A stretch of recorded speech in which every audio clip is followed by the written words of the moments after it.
Good afternoon, everyone. I'm going to go ahead and get started. I want to be considerate of everyone's time. Welcome to today's webinar. My name is Paula McCain. I'm a recovery business advisor for the North Central Texas Small Business Development Center. And I hope you all are staying warm, nice and warm. It is beautiful snow out in my front yard here in North Texas. The SBDC is a leading provider of assistance for small businesses. We are grant funded, and because of that, we can offer our resources to you at no cost. Today's webinar is titled Team Decisions, How to Get Them Right, presented by Lorna Kibbe.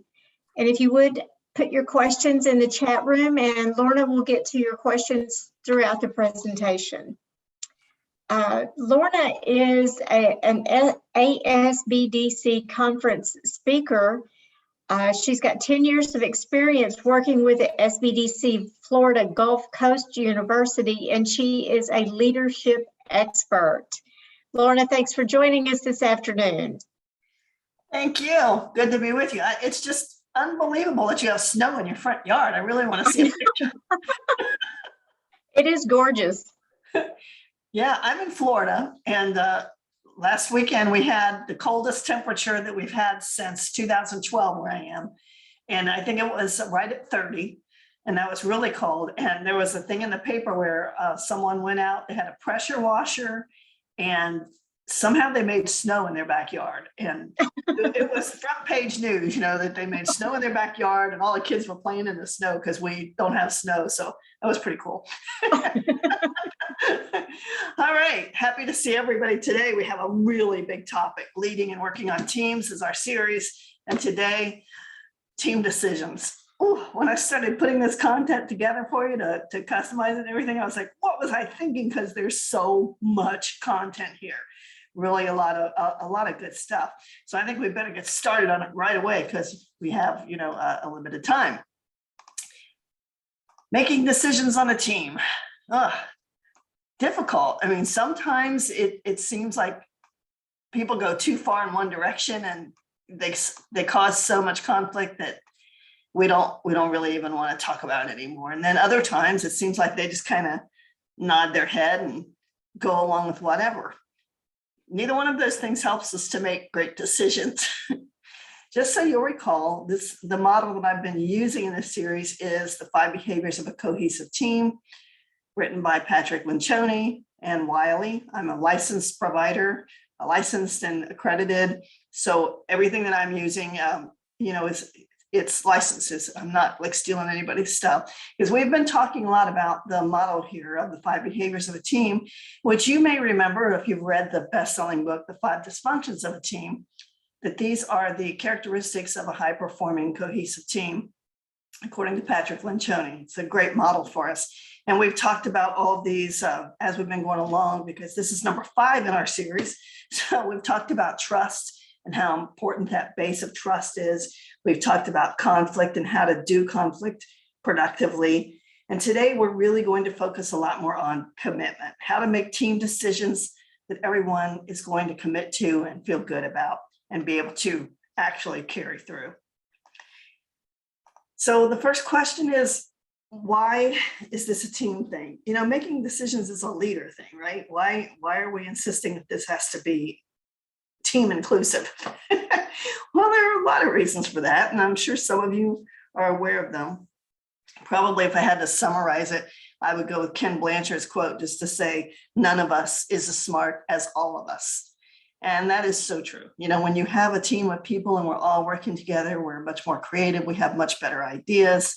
And really, if you're a team leader, and just, you know, to qualify, I've been saying all along with this series, this is not just for team leaders. This applies to team members, team leaders, everyone, because when you have a team, everyone's equally responsible. But if you are a team leader and you're trying to do it by yourself, that's quite a burden. That's quite a burden. And I think for me personally, I actually had this like red letter day in my career when I realized that I wasn't using my team to help make decisions.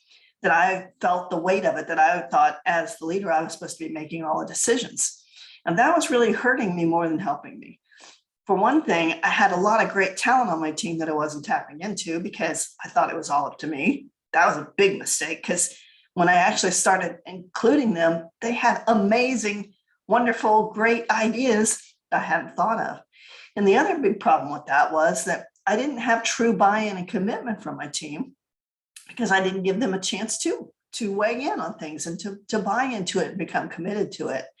So including the team is really important for a leader, because you don't have to do it all alone. It also increases employee engagement. It enables collaboration and communication.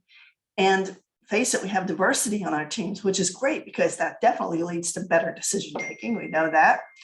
And sometimes blind spots become very visible, things that we didn't think about at all. It builds trust.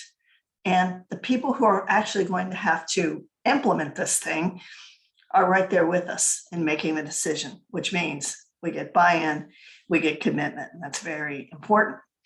Now, don't fall into the trap of making assumptions that prevent you from doing this. And anyone who leads team has probably had some of these thoughts before. Team members don't have enough knowledge. That's not good. Our team members do have enough knowledge, especially if we're including them. Remember that when you have a team, the very definition of team says that it's people who are mutually accountable for accomplishing a goal. So therefore, we should be making sure that our team members have the knowledge and that that's a part of our regular operation. Not enough time to get everyone involved. You're wasting a lot of time if you're not getting them involved. Because as I just said, if they're not involved, chances are they're not committing, they're not buying into the decision, which wastes time for you on the other end, right? Team members won't be interested in how this decision is made. Believe me, people want to be a part of solving problems, not a part of making them. They want to be problem solvers, not problem makers.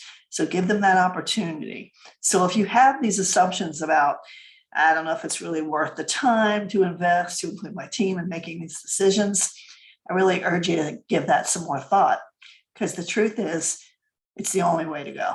We have to include our team in making decisions. All right, so how do we get success with this? How do we get it right? How do we involve our team in making decisions that are the best possible decisions? And that's what we're going to talk about now. So I thought I was trying to figure out how to structure this for you, how to make sense, how I can help you make sense of it. And I was looking at, the traditional model for solving problems. And I know a lot of us are really familiar with this.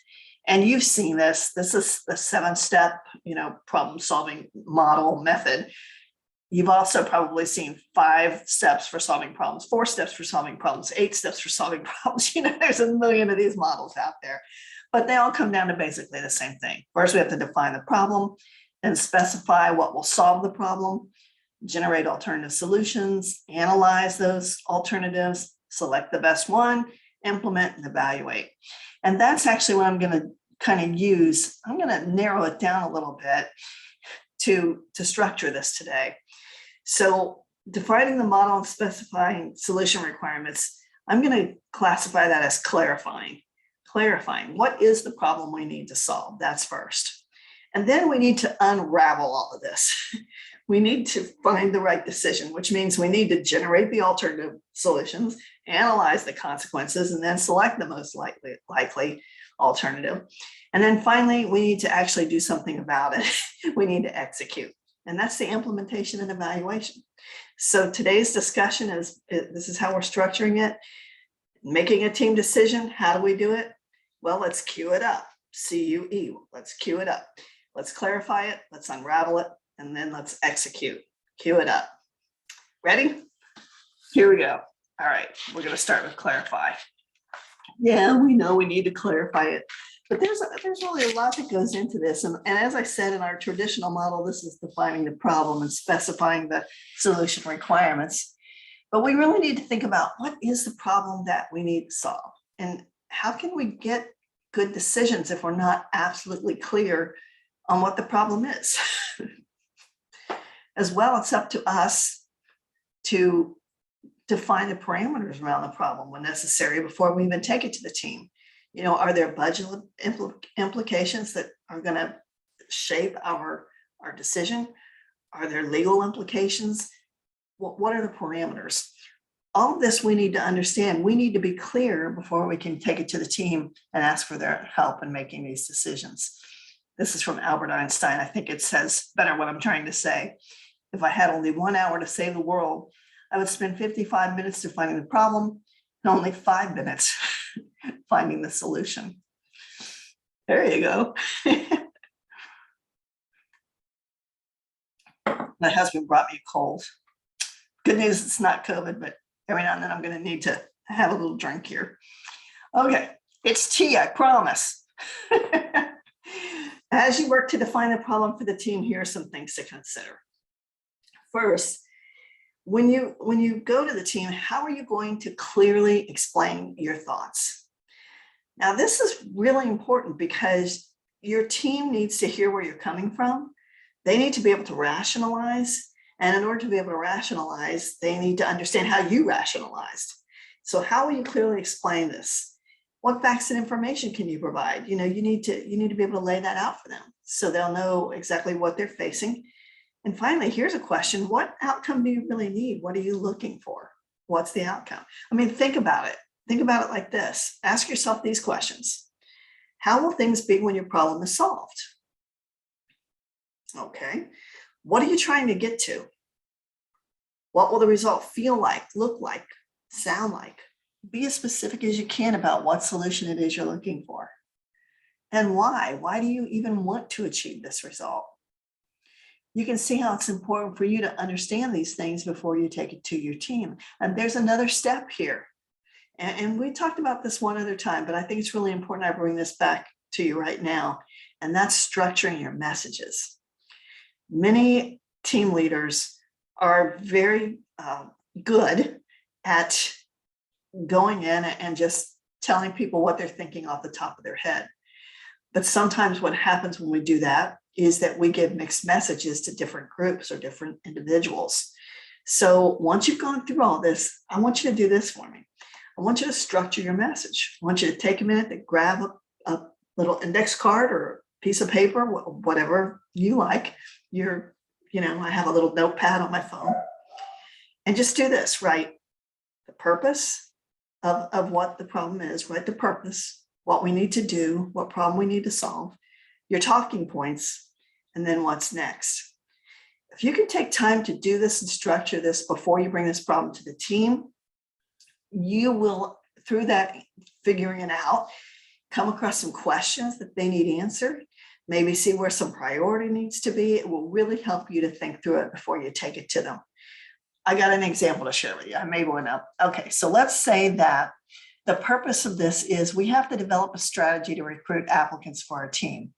Because, we're having a little problem recruiting these days. So what would my talking points be? Let's see. First, I would say we currently have 0 applicants in our applicant pool, even though the position's already been announced for 2 weeks. Second, we can't offer a salary above the standard baseline for the position. And third, we need somebody as soon as possible. What's next? Let's make sure we all understand the problem, and then we're going to brainstorm ideas for solving this. Our goal is to leave this meeting with a strategy that we can immediately implement. Now you can see if I start off my team meeting like that, for a very specific decision that we need to make, can you just see how that would be a lot more successful? One of the problems sometimes that we make as team leaders, we go into a team meeting and we have such a packed agenda of all kinds of stuff. That's not how you make decisions. If you have a decision that you need to make, an initiative that you need to go with, or something like that, you need to specify that the purpose of this meeting is for this one thing and just do this one thing. If you're making a team decision, don't clutter your agenda with all the other stuff. Set a special meeting just to address this one thing. This is how you do it. Structure your message, go in, and be ready to have that discussion with your team. Comments are welcome, even during the session. If you have anything, raise your hand. Paula will tell me if she sees something or if there's something in chat that we need to answer right away. I love it when you're interactive, so please feel free. So we structure our message.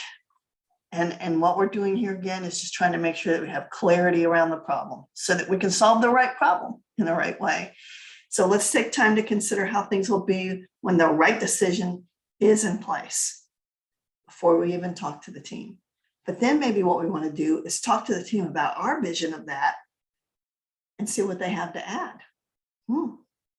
Use your structured messages to ensure that your message is organized, thought out, and consistent. Sometimes when folks are kind of impromptu about this, what they do inadvertently is send different messages to different people because they list things in another order or they don't say everything they said the first time. So many ways communication can go wrong, right? Share your thoughts and reasoning. It will help you in gaining trust and commitment that you need to move forward. So that's the first thing.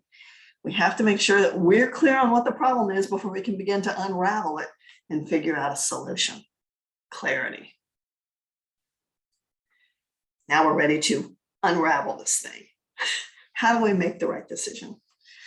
Well, this is where we really start to analyze, examine, and make the decision.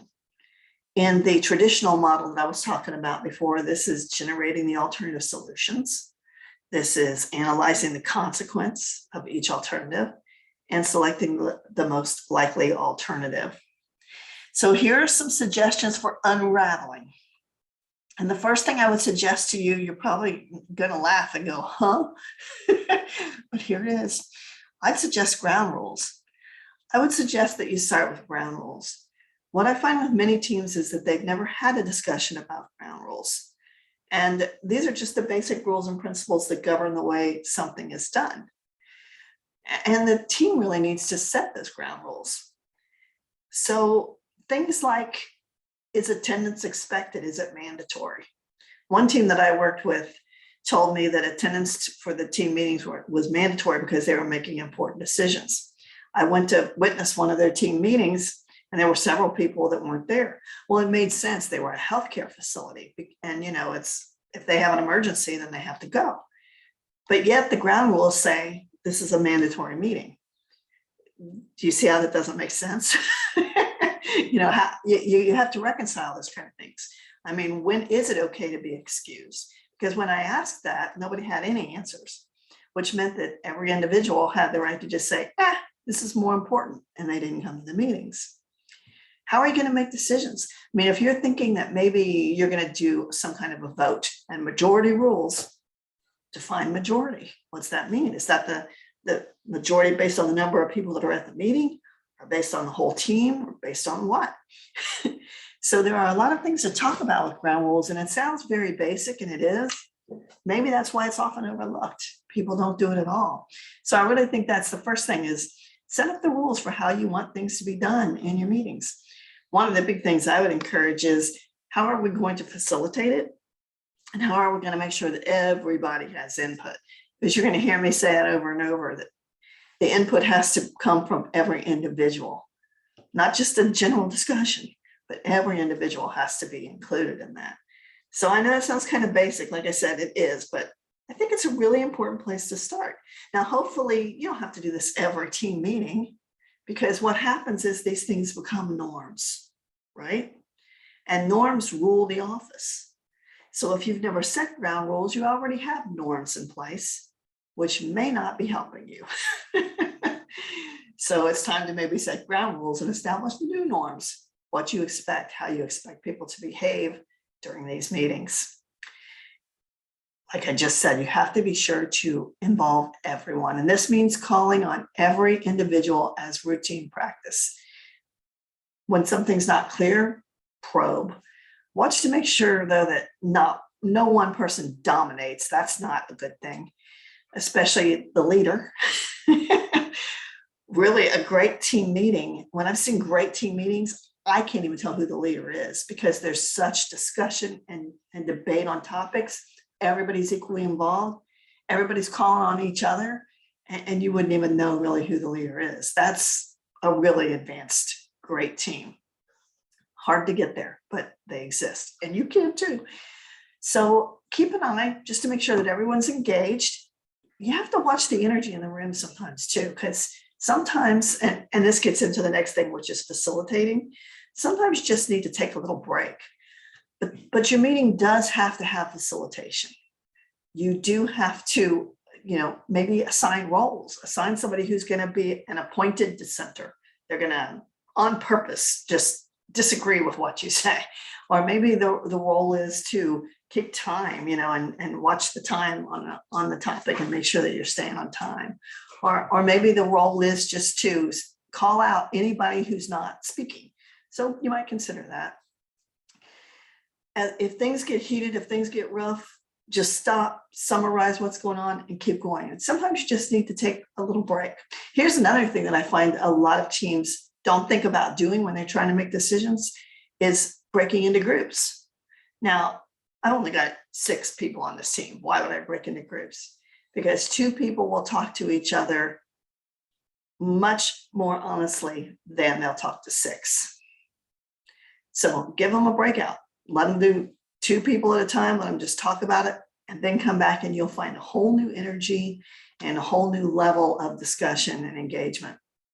So don't be afraid to try little breakout groups. It's funny because on Zoom, that's easy to do, but we don't think about doing it live, and we really should. So make sure that you transition to the next topic, that you just keep an eye on what's going on in the meeting and actually facilitate so that everybody is involved. Can't tell you how important that is. And make sure that you lay the groundwork. Now, we just talked about clarity. We talked about you thought about the problem, you figured out what it was going to look like when it was solved, you know what the constraints are. You have to lay all that out. And that's what you use your structured messaging for. So go ahead and explain what your conclusions are so far before you get into it with the team. And once you do, then let the storm begin. Here we go. Now we're going to start debating. Now we're going to, and we talked last week, we had a whole session on productive conflict. So you might want to go back and review that. But it's going to feel like a storm sometimes if you're doing it right. People are going to be arguing and debating. It's going to be great. We call it productive conflict. It's debate that's focused on concepts and ideas, but doesn't include any mean-spirited personal attacks. And we talked a lot last week about what that looks like. One of the best methods we know for making these kind of decisions and for exploring solutions is brainstorming. And I know we're all familiar with brainstorming.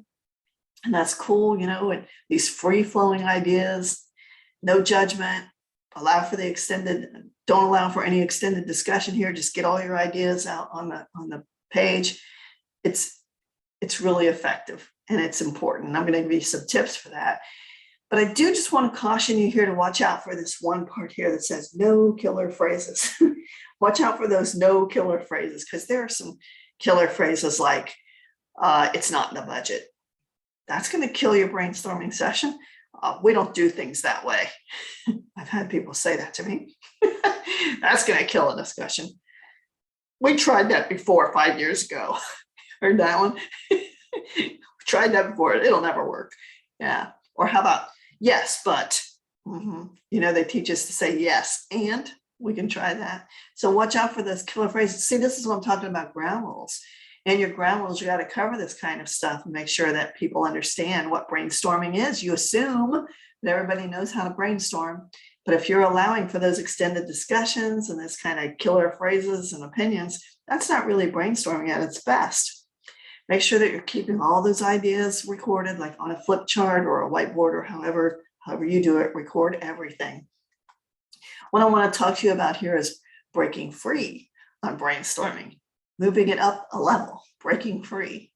So I'm not asking you to just do a brainstorm session when you're trying to solve a problem. I'm going to ask you to do it 3 times.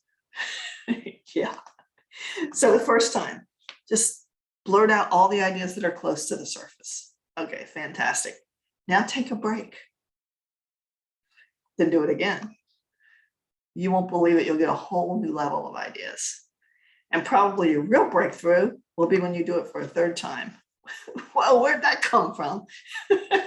Amazing, right?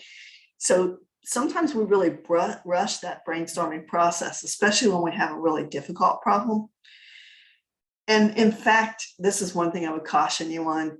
Sometimes we just really rush the whole process. We have to remember that in the US, we know from research, well-defined research, that about 50% of the population is quick to act, and the other 50% needs time to reflect. And many times we get in these brainstorming sessions or we get in these decision-making meetings and we really push to meet that deadline and get this thing done. And you may be leaving out half of the room who needs time to just think about it. And they may have the best solutions, but you're not giving them time to process it and to talk about it. So taking a break during your brainstorming sessions, just letting it lay there for even 10 minutes can make a huge difference. So don't forget about all the people that do need a little time to think about things. What you do when you push it is you run the risk of not getting all the best ideas, of not getting everything out. And 2 days later going, why didn't we think of that? Right? So take breaks between your brainstorming levels. Here's an idea. Think about turning the problem upside down. You need to increase sales. Have a brainstorming session about ways to decrease sales. It'll make you think in a whole new direction. Let's see, consider the uniqueness of the problem. The uniqueness of the problem. So what makes this problem so unique, so interesting and different? I mean, is it unique? Think about it. I mean, are there other places where maybe this problem has been solved? The inventor of the Dyson vacuum cleaner, his name was James Dyson. The way he got the idea was he was in an industrial sawmill. He saw a cyclonic separator that removed the dust from the air, and he applied that to a vacuum cleaner, and it worked. There's all kinds of stories like this. Have you heard the story of 3M Post-it notes? I mean, they had a bookmark in their church hymnals that kept falling out during the service. And somebody said, boy, it'd really be good if we had a piece of paper that we could stick in here that would come off and not hurt the page. That's where the idea from Post-it notes came from. So think about this problem and the uniqueness. And then here's another idea. What would Disney do? What would Starbucks do? What would FP&L do? You know, what would these other big organizations do? What do you think might happen? The reason that we do that is because when you start thinking of it outside of your own head and your own organization, start thinking about what other organizations might do, it just helps to move your thinking in a different direction. So these are just some ideas for making your brainstorming sessions really more productive, especially when you're doing it 30 times, right? And one more that's really fun, I think, is to create a list of never. Never. We could never do this. It's not even possible. We could never do it. You'll be surprised when then you turn around and say, well, what if we actually did? I've used that in quite a few brainstorming sessions. And it's been really interesting because what I found out was that there was a perception among some of my team members of things that we could never do that were absolutely possible. They just thought it was something we could never do. They just never voiced it. So I like that one a lot. So that whole idea of how you go about doing your brainstorming sessions to solve problems, it's a big subject.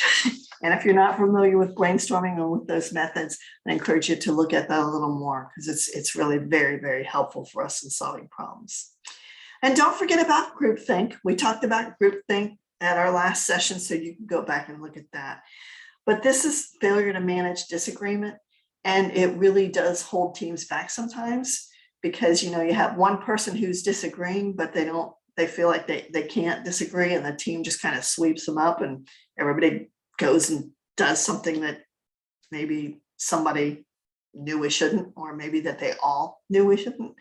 I always think of the Challenger space shuttle disaster when I think of this, where we had evidence that we were going to have a catastrophe, and well, God, so the team got all swept up in it and launched the shuttle anyway. So don't forget about groupthink. We talked about that last week. I just thought we needed to mention that here.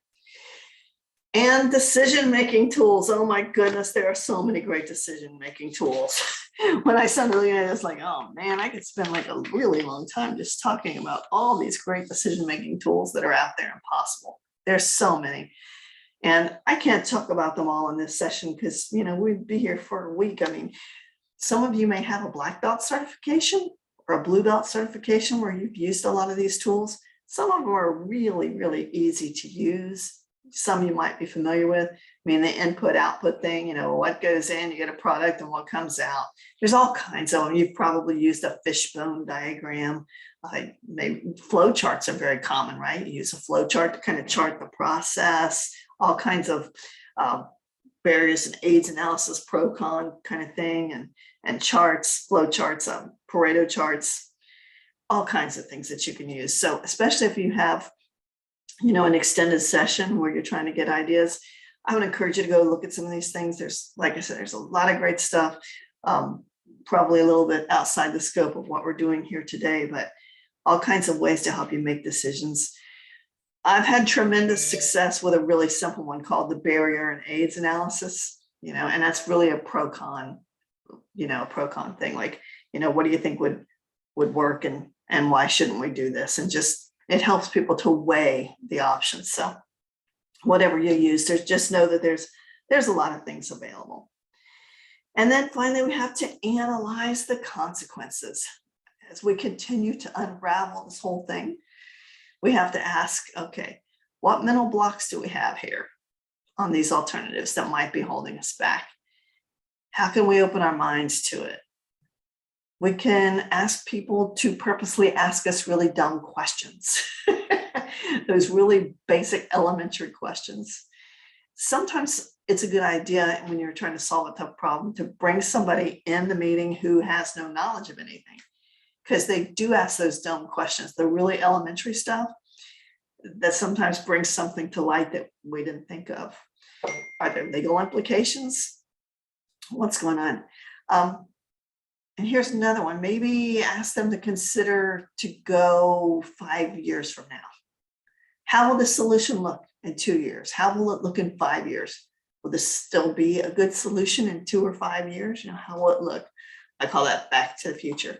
These are just things you can consider in analyzing the consequences of your decision. Here's another question. What will happen if this fails? What will happen if this whole thing blows up? If we implement this solution and it just fails, what will happen?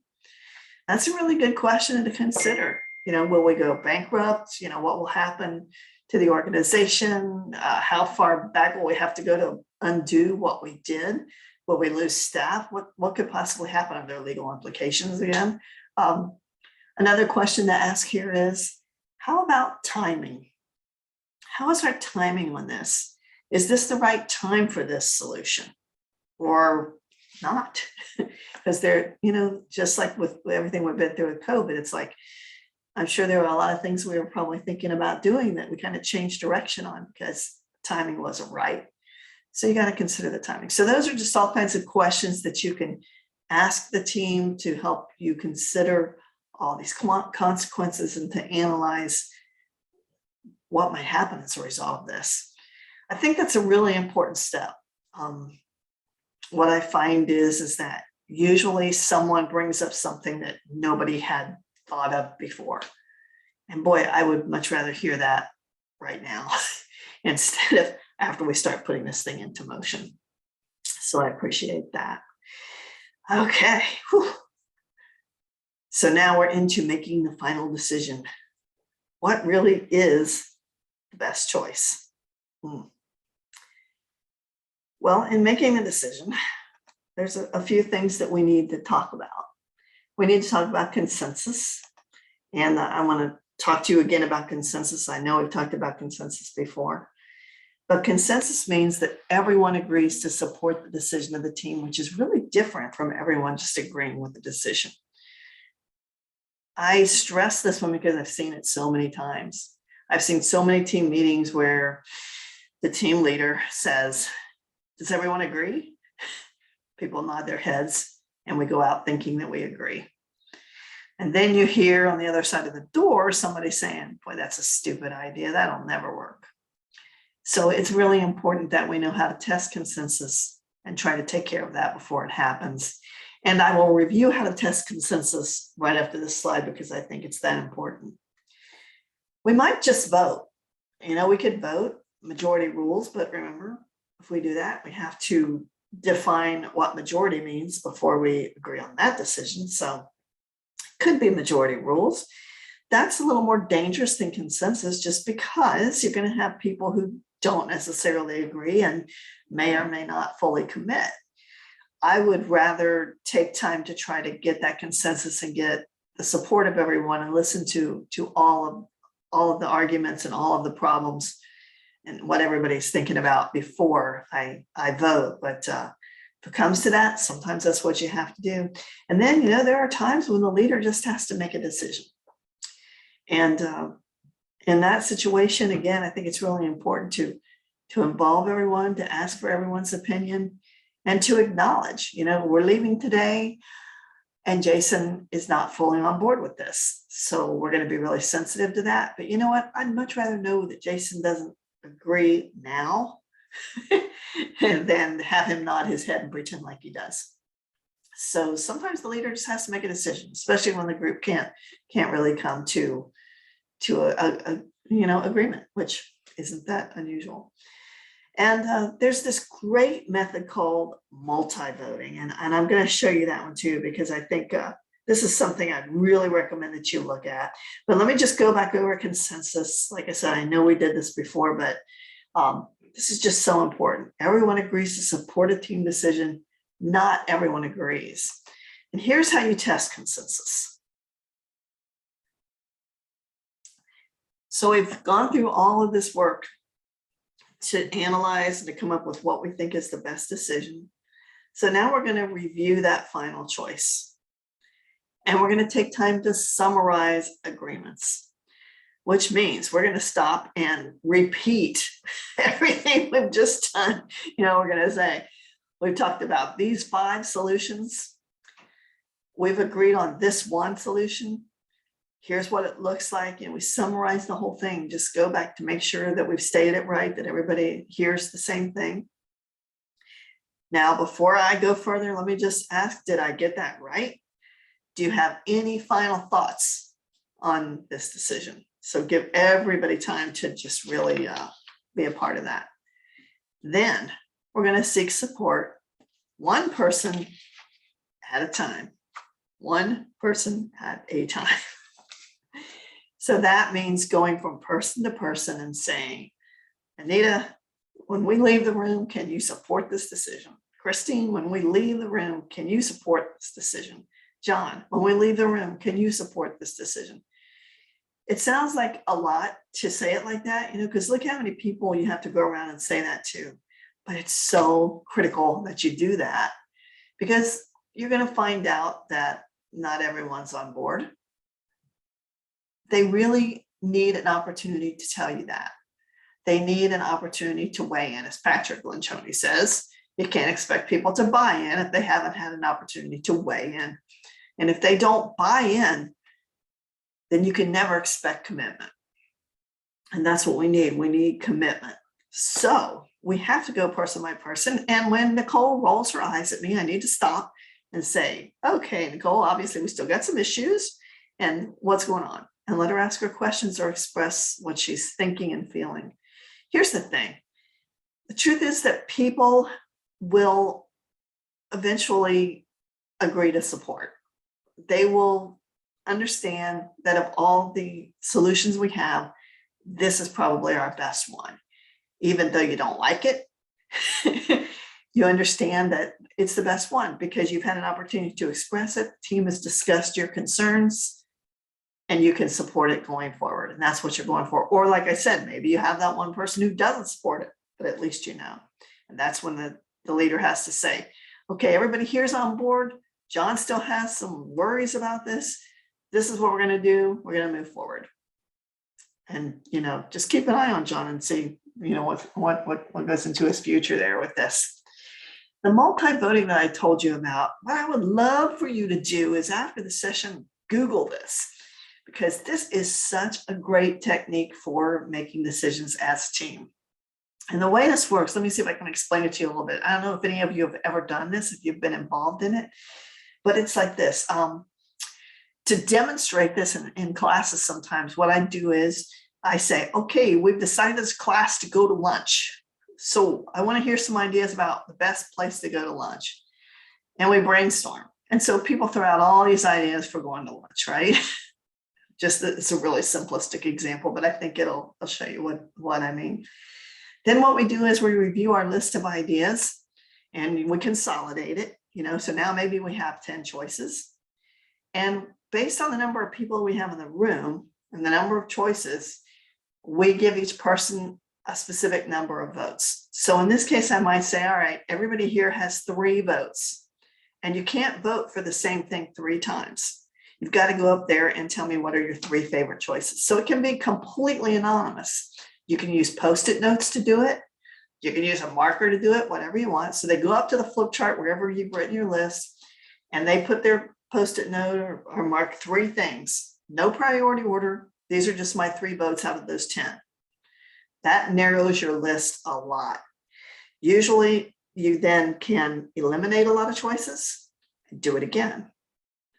And what you'll come out with is the decision of the group. It's amazing. It is a great technique. And the thing is, because it's anonymous and everybody has had equal opportunity to give input, everybody feels good about it. Well, that's the decision of the team. The group all agrees on this. And then you can go back into your consensus mode. Okay, and you're analyzing, what do you see that's wrong with this? What might blow up on us? What do we think? We can use that. So this is a great technique. Next week, we're going to talk about some activities to do for your team to help build a strong team. And we'll probably talk about this again because, like I said, I would love for you to Google this and learn how to do it. It's just a great decision-making tool for you in a team meeting. So recommended by Lorna. I really think this is a great one. All right, so let's see, where are we now? What have we done? Whew, let's see, we're queuing it up. We clarified the problem, and then we took to the team and we unraveled it. So we just all over that problem, we just went all over it, talked about everything, had our healthy debates, came up with some solutions, analyzed the possibilities on those. Maybe we did multi-voting to come up with the best solution. Then we analyzed it again. We brainstormed it to death. Oh my gosh, it's been a blast. We took breaks, everything we needed to do. And here we are. We've come up with the one answer. We have a plan. Finally, it's time to do something about it. Execute. Plan, do, check, act. That was Deming's model, remember? So now it's time to execute and actually get this thing done right. So the first thing we need is an action plan. See, this is where we mess up with these decisions often. We forget to actually leave the meeting with some kind of next step. What are we going to do next? What's our plan for achieving this? We've made a decision. Now we have to figure out how we're actually going to do this. So I have this really simple action plan example that I'll show you. It's really simple, but you really don't need much more than this. Just an action item, who it's assigned to, and the date it's due. So remember the example that I gave you before? The problem we were trying to solve was that we had a problem. We couldn't recruit candidates for our job. So here's the 3 things we said we've got to do right away. John is going to draft a post announcing our opening. What we've decided to do is we've decided to post this on LinkedIn. That's where we think will help us. So John's going to draft the post for that. And he's got a week to do it and share it with us. We gave him a due date, 2/10. He's going to share it with us. Now, Mary, she's going to check with HR regarding social media recruitment policy, just to make sure that we don't screw up and go out and post something that we're not supposed to do. And her deadline is 2/14. She's going to come in and report to us on 2/14. And we're also going to research LinkedIn. And Chris wanted to do that. He volunteered. He said, oh man, I love LinkedIn. I'm all over that. So he's going to report back to us on exactly how that would work so we can understand how to do it. It can be as simple as this. but you need an action plan and get everybody involved. Who's responsible for each step? I think one mistake we make when we have this kind of problem-solving meeting with our staff is that we try to make a big strategic plan. And that can be good, but it doesn't advance us because it puts all the power back on the leader. It puts all the responsibility back on the leader. So let's, in the meeting, decide what we're going to do next. Let's get this thing going. We have a solution. Let's assign some tasks and let's get people excited. You see what's happening here is we're creating momentum, because we're not going to, all right, well, I'll check with HR and I'll work on drafting something up and, I'll get back to you guys. No, this is a team effort. So you get the team involved, and you'll, I think, be amazed at how many of your team members, with everything that we've been through and learning about, teams, will just be really excited to be a part of this because they have expertise and it gives them a chance to share it. So the action plan can be just as simple as this, however many steps you need. Now, of course, what that means is it's going to be up to you to follow through on this. That'll be your role, to go to John, in a few days and say, John, how's that coming? Are you close? And then we get into accountability. And we'll be talking more about accountability in a future session. So pure accountability. But you can see how simple this is. It doesn't have to be so hard, but we do need an action plan. We need to know what steps we're going to take next. Or else we just had a really big meeting and made a decision that's probably not going anywhere. That would be sad. And evaluation, of course, is a part of this. Once we get going, is our solution working? Are the solution requirements being met? Remember, we took all that time up front to define what are the solution requirements. So are they being met? What are the results of monitoring? We're monitoring to make sure that this thing is going the way we want it to. How does the problem-solving group see the progress? Get that group back together and talk to them about how it's going.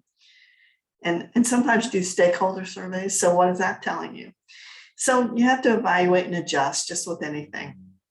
But at least this decision has been made by the whole team. You have buy-in from the whole team, commitment from the whole team, and you have a much, much higher chance of success with the decision that you've made, that it will work, that it's a good decision, the best decision you could have made, and that everybody will really work hard to push it to success. I'm exhausted. Let's pause. Paula, do we have any questions? Anything? Anybody have questions? Throw them in chat or open up your mic and talk to us. Yeah, just unmute and ask any questions. I have a few. Of course you do. Of course I do. They're mainly comments, actually. I love this topic. It reminds me of a process that existed at AT&T when I worked there, that everyone that is a stakeholder get together and make the processes better. And it always helps to have the people that have the knowledge of it all working together to come up with an improvement. And talking about brainstorming, I've probably mentioned this before because it's still sticking in my craw from years. I should let that go, but whatever. It's being in a brainstorming session that was opened up, and this is a brainstorming session. All ideas are welcome. So it doesn't matter. It's what your idea is. It's put up on the board, but somebody in the back going, "Oh, we can't do that. No, yeah, we can't do that." Or to your point, like, "Oh, we tried that. It doesn't work here." I know. That's not what this is about. It's brainstorming. That's a killer. And you know, the thing is, Paula, that's kind of interesting about that is that if you are experienced in your job, if you are an expert, then you probably have seen something like that fail before. And you have some newer people in the room and they're talking about this and you're thinking, oh, this is crap.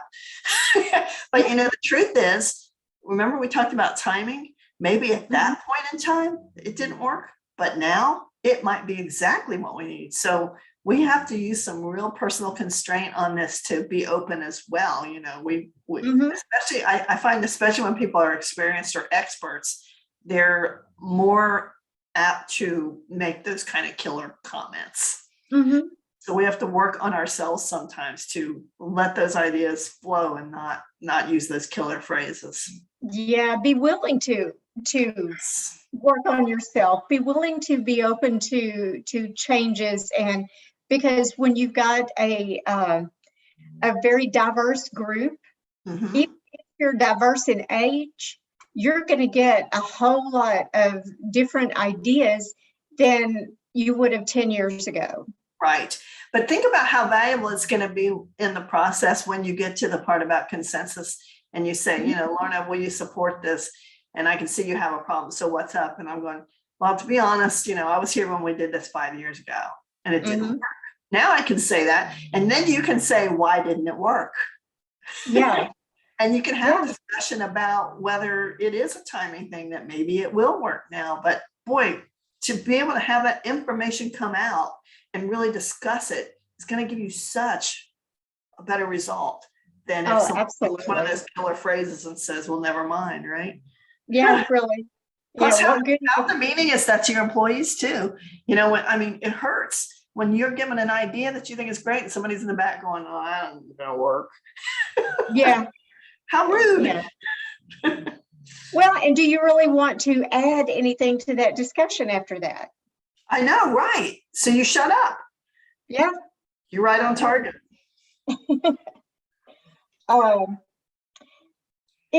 If you have a group, talking about the group that you mentioned at the very beginning in the healthcare industry, where it was a mandatory meeting and not everybody showed up, what are your thoughts about possibly saying, okay, not everybody's here, we can't meet, we need to reschedule? Well, see, I think those are the kind of ground rules that your team needs to decide. Because the problem with this team was when I asked, okay, so you have people who didn't attend, even though it's mandatory, and you made a decision and they're not here. What are you going to do next? How are they going to be a part of this? How are they going to know what decision was made? Because chances are those people are not going to play at all. They're out. They weren't there. They're out. So as a team, we need to be talking about how we're going to handle that. In case, you know, okay, so let's say if 3 of us are not here, we have to reschedule. You know, how are we going to find a time when everybody can be here? I mean, what are we going to do? When is it okay to ignore your phone? Because a lot of times it really is not a crisis. You know, are we going to put all our phones in a basket when we come in the door to work on this? I mean, and this is one of the reasons why I suggest, for the most part, like a retreat situation is great. Like you can have an all-day retreat and just work on 1 or 2 problems. Fantastic. But most people can't do that.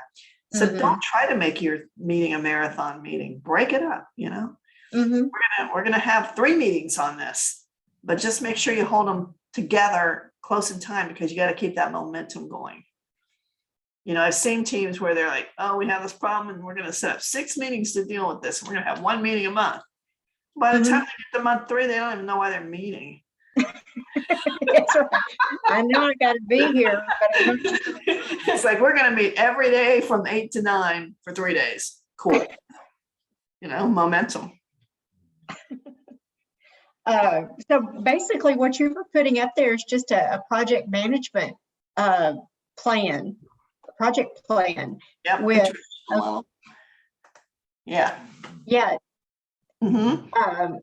Traditional solving model, right? Yeah. Yeah. It's great. Let's see. But we have to go through the problem and understand it in order to make a team decision. You know, we just have to apply this to a team. It's not done in isolation. how do you feel about needing everyone to come to the table? If you see a problem, don't come to the table with the problem if you don't have a solution or some way to get to a solution. Well, I think that's a really important dynamic to teach employees to be more problem solution oriented than, you know, to come in and whine. Nobody likes that. Exactly. The thing we have to be a little careful of, though, is in this kind of situation when we have a team trying to solve a problem, usually there really isn't a solution. I mean, sometimes there just really isn't. But asking them to come in with that mentality and promoting that as part of your culture, that just puts you light years ahead. God, yeah. Because they're going to be in that position where they can think more positively of solutions. So yeah, it's great if you can promote that, but not just for that meeting, but actually make it a cultural issue. Yeah. Anita asks, what do you suggest when you have a few dominant people in the team and the rest are timid and intimidated? Oh, man, that's a good question. That's a good one. That was Anita. Thank you, Anita. So we have to be careful to facilitate, like I said. If you have some dominant people in your team, which it happens, many times, I don't know if you find this to be true, Anita, but sometimes I find they're real know-it-alls. You know, the know-it-all type, they're kind of attention seekers. And so what I will do with them is ask them to observe from me sometimes, and write down some things while I go around the room and get input. Sometimes I'll ask them to write on a flip chart for me, because if they're writing on the flip chart, they can't, you know, be dominating the conversation. So I find ways to use them in other ways, but you never want to make anybody feel bad or like you don't value them, because we value everyone. But that's why I said, maybe you have a timer, maybe every person gets 3 minutes to talk and you stop, but everybody gets 3 minutes. And that means even the people who don't speak up. One of my biggest fears, Anita, is that we leave a lot of great stuff on the table because we don't always call on everybody on the team. I think it's extremely critical to call people out by name and ask for their input. We have a personality segment in our population that is very quiet and reflective. At the same time, they need to feel valued. And if they don't feel valued, they will withdraw and shut down. And that's really scary. It's really hard to come back from. So we have to be very conscious of that and really work to facilitate in such a way that we are including everybody and getting everyone's opinion. Just make it. That's how we do it. You know, that's just how we do it. You can expect at every meeting, everybody's going to be asked their opinion every time. So if you have any other questions, I'll just throw them in the chat or unmute. Anita says, thank you. Thank you, Anita. I hope it helped. Well, the one thing that I promised to do, Paula, was, and I'll come back for if there's any other questions, was to tell you how to combat the 2 killers of commitment. That was part of the description. So if you're waiting for that, here it is, how to combat the 2 killers of commitment. And do you know what the 2 killers of commitment are? You know, commitment is that whole thing where everybody has been a part of making this decision. Everybody's analyzed it. Everybody understands the parameters. Everybody's given input. We've brainstormed it. We've gone through the consensus process. We've all bought into the fact that we can support this, and we agree that of all the decisions we can make, this is the best one. So really how to combat this, and the 2 killers are clarity.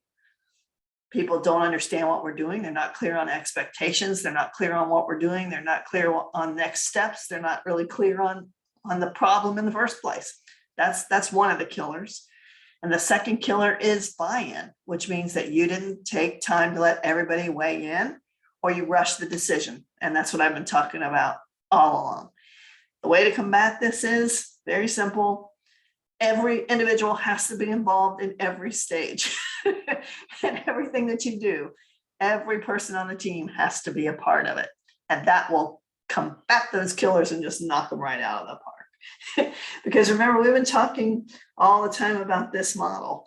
And what we said with this model, you know, we've now made a decision that everybody is going to commit to with the process that we've just used. We started with trust. And we know that when there's trust and we're able to engage in healthy, productive conflict, then we can reach decisions that everybody will commit to. And when everyone's on the same page and everyone's going in the same direction, we can hold each other accountable more easily because this is what we all agreed to. It's going to be a lot easier to go to John and say, hey, John, I've been looking forward to reading your draft and it's due today. Have you put that out yet? That's going to be a lot easier and non-threatening so that we can get those results that we need to be a high-performing, cohesive team. And with that, we'll take final questions. I think we are good. No other questions? Well, I thank everybody for being here today. I know this was a lot of content in a short time, and I'm always open to answering questions. And of course, you can check out the book, Becoming a Better Boss. That QR code will take you directly to that on Amazon if you're interested. But if anyone has any follow-up, Paula, and contacts you or contacts me, I'm always happy to help. So. Wonderful. That would be great. Thanks, everybody. Good to see you all. Be careful on that snow out there. I know. I don't know how many people are actually in the snow like us, but it's been, well, actually a lot of fun. It's kind of nice. So I want to thank you again, Lorna. It's great to have you. And I just want to remind everyone that you'll be receiving a survey. And if you would, please complete that survey. Take a few minutes to complete it. And if you would include your email address, we will make sure that you get a link to our YouTube channel. And we have someone from Australia who says, thank you. Thank you, Lisa. And Anita's from Australia too. Wow. Okay. Must be nice and sunny and warm down there. But I just want to share with you all some of our upcoming webinars. Next week, we have a lot of income tax filing for small businesses. On the 7th, we have a double header of income tax for small businesses with Rebecca Schultz and Angela Randolph.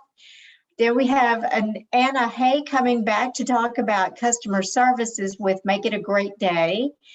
And Rebecca has worked with us to create an orientation package for how to work with the North Central Texas SBDC. That's our organization.